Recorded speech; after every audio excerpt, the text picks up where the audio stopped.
So this is the second session and the final session I'm going to do any kind of chronology.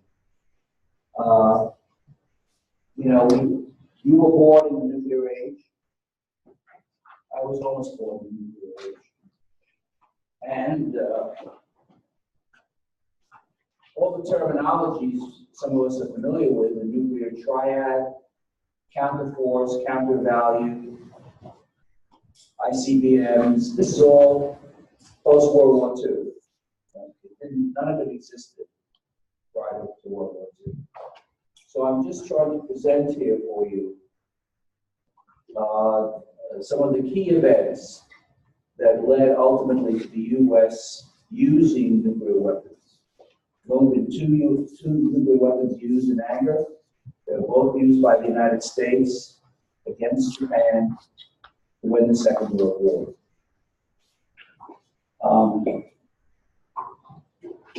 We began with a discussion of French physicist Henri Becquerel at the almost the turn of the 20th century, and basically these scientists, and including Einstein, amazing path-breaking work.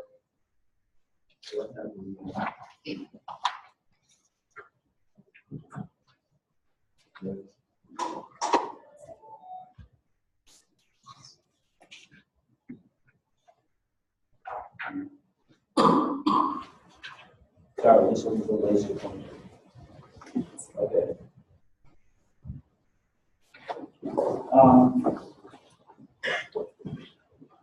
These were individual scientists working primarily in universities, funded by their university, no government connections, no military connections,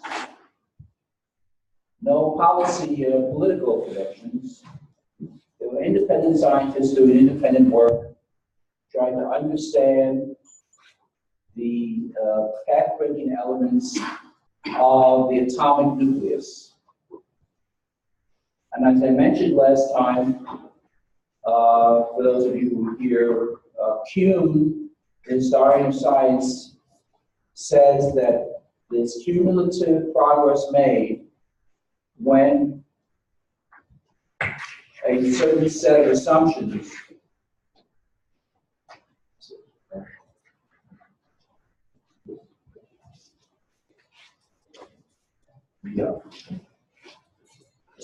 assumptions are accepted, and then new ideas come along which do not fit in the explanatory model of the existing paradigm.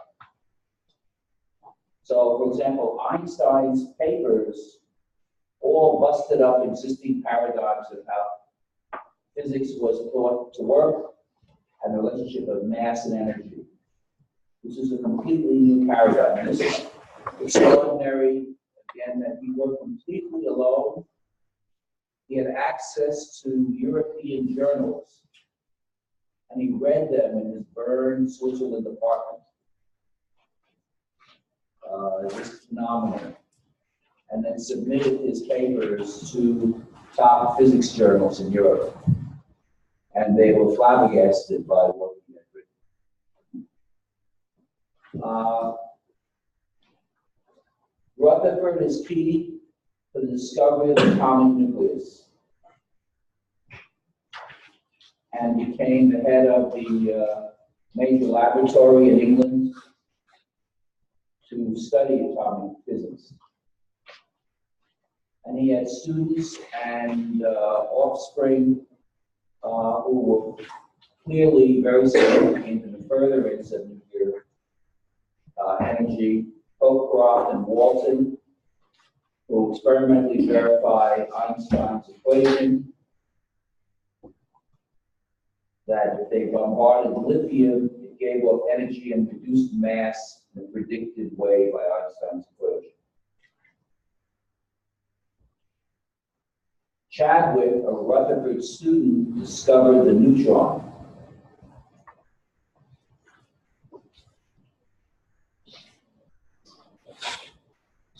Now, this is in the 30s. And separately in the 30s, the world is in a state of upheaval because of the worldwide economic depression stimulated by the stock market crash in the United States in 1929. October 1929, the stock market crash. Because I didn't mention here, I mentioned in my other class. You were old enough to remember the big economic downturn in 2008, 2009.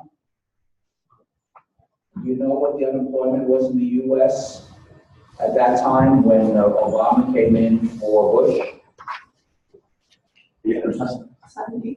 10% unemployment, which was the largest unemployment registered in the United States since the Great Depression. What was the unemployment rate in the United States during the Great Depression, which was from 1929 to roughly 1940? 25%? 25%. So 1 out of every 4 able-bodied, mostly men, it's a time when it was men who went into the workforce, not women. 1 out of 4 able-bodied people looking for jobs couldn't find them. It was a catastrophe. There were huge, long lines of men selling pencils, homeless people. It was an unparalleled tragedy. In fact, it raised questions whether the capitalist system was going to survive. The economic depression hit Germany especially hard. Germany had been the loser of the First World War under the terms of the Versailles Treaty. They had to pay large amounts of war reparations to the British and the French. They had to be disarmed. And for Germany, it was a humiliating defeat. You know, to the victor go the spoils in war. It's not necessarily who's the right guy and who's the right principles, but who wins.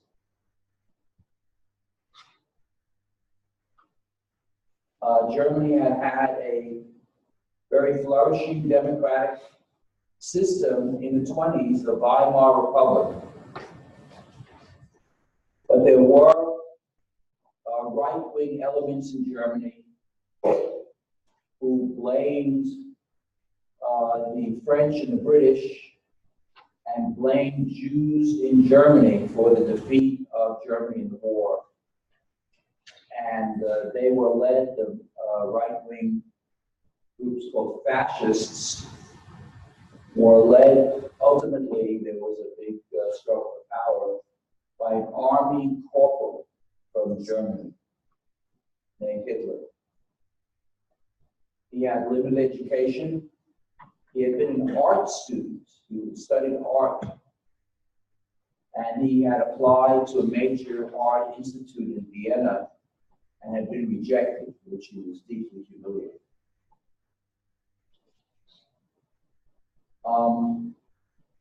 Hitler in 1923, while the scientific work was going on, tried to overthrow the German government, and it failed in Munich, in southeastern Germany, Bavaria. And he went to prison. And while in prison, he wrote a major confessional book. You know the name of the book? Mein Kampf, My Confession. And it sold large numbers of copies. He basically blamed others in Germany for Germany's humiliating situation at that time.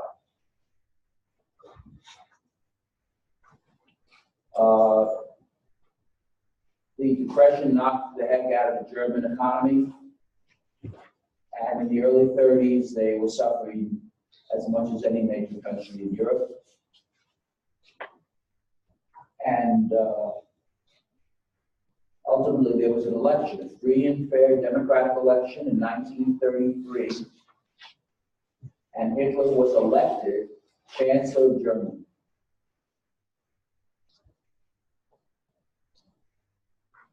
He then modified existing government rules, the role of the Reichstag, the parliament, and basically usurped power in a dictatorial way.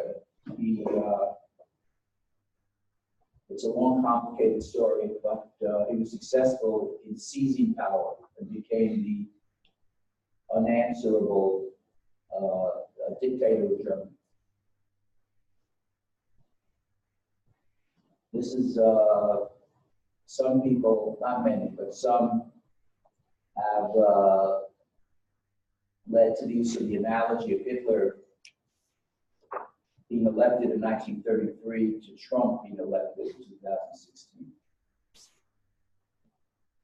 That it's not impossible for a freely elected individual in a democracy to usurp all political power. We'll come back to this later.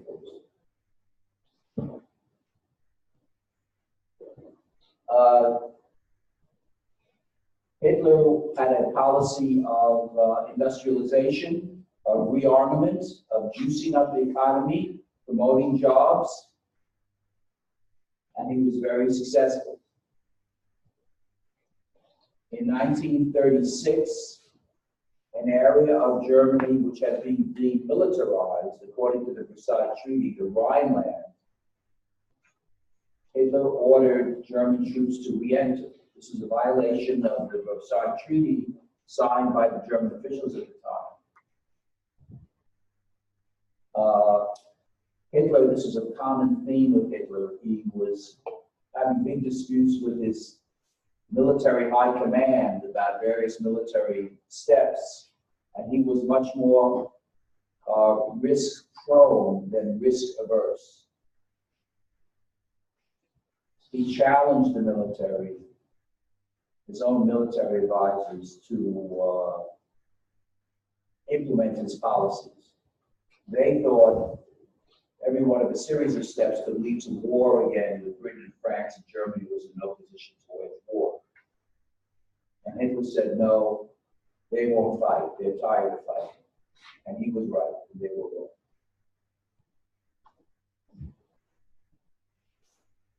In 1938, Hitler said that Germany is growing and needs to incorporate in the political state all German-speaking people in Europe.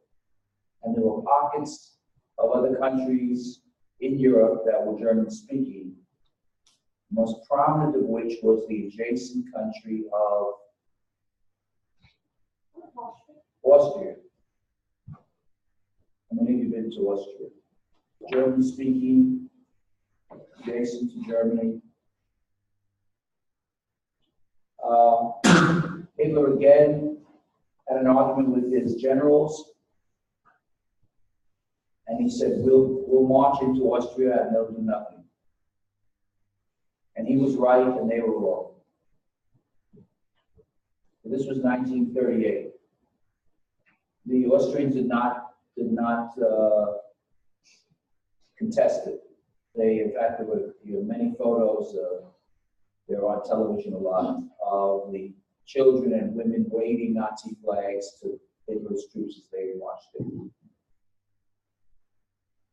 It was a peaceful takeover. There was no fighting. Then in 1938, again, later, Hitler announced that there was another German-speaking area called the Sudetenland in Czechoslovakia. And that this also was on his wish list to be incorporated in Germany. By this time, the British were alarmed. There were small numbers of people in Britain who were sounding the alarm against Hitler, but very small numbers. One was a very considered right-wing radical member of parliament named Winston Churchill.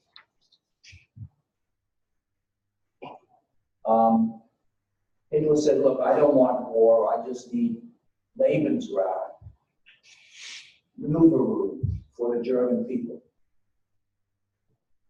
So Hitler invited the British Prime Minister Neville Chamberlain and the French Prime Minister Daladier and the head of Italy, Mussolini, fascist dictator and ally of Hitler, to Munich. Munich in southern Germany, the Bavarian Alps. So it was the Germans and the Italians, the French and the British. Who wasn't there? The Czechs. What was the subject of the meeting? The disposition of the Sudetenland and Czechoslovakia. They were not invited to their own funeral.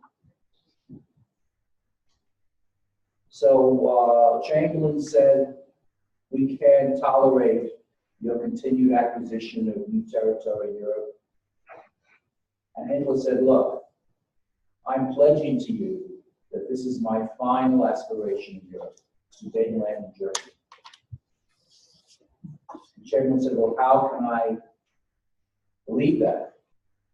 And Hitler said, I'll sign a piece of paper. So Hitler signed a piece of paper saying that the Sudetenland was his final territorial aspiration in Europe.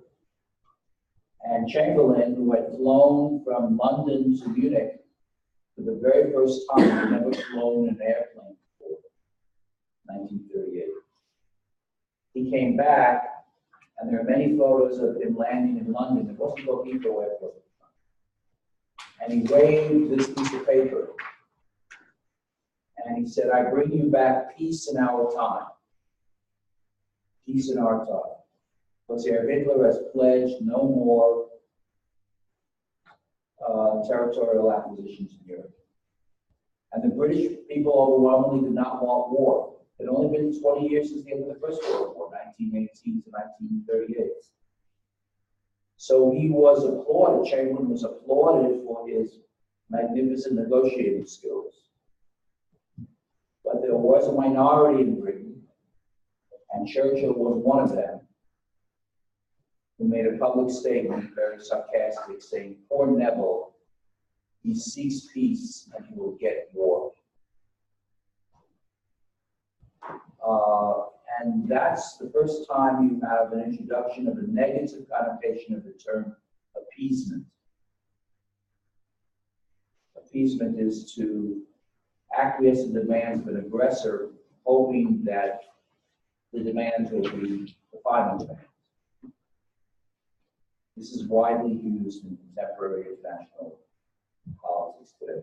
Appeasement, the term. So you have all of these war clouds in Europe while the scientific research is going on. And separately in East Asia, the Japanese have created a fascist regime led by a military dictatorship, although there was the emperor in charge. And they had invaded China and had gained a foothold in many of the islands of the coast of East Asia. The U.S., which was a Pacific power, it had a naval force in the Pacific. It had a lot of trade and investment in the Pacific. It had religious mercenaries in the Pacific, spreading Christianity in Korea, in China, in the Philippines, elsewhere. The U.S. got into a very testy relationship with the Japanese. The U.S. was completely neutral in Europe, completely neutral, stemming from its historical isolationist tendencies from the time it was established, when it was established under George Washington. Stay out of all the complexities of European affairs. But in East Asia, the U.S. ultimately Congress imposed an oil embargo against the Japanese, which was very damaging. It's economic sanctions, we hear about it today. Economic sanctions to impose penalties on the Japanese for their territorial aggression.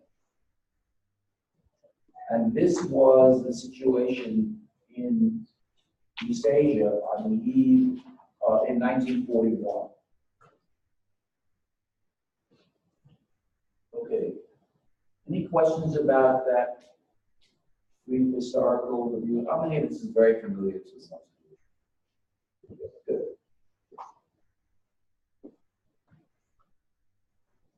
Okay. I mentioned right here in Berkeley, one of the most significant experimental developments of the time in the nuclear age was Ernest Lawrence's development of the cyclotron right up the hill. That's where we have Berkeley, Lawrence Berkeley Lab. And we also have Lawrence Livermore Lab, which again is named after Lawrence.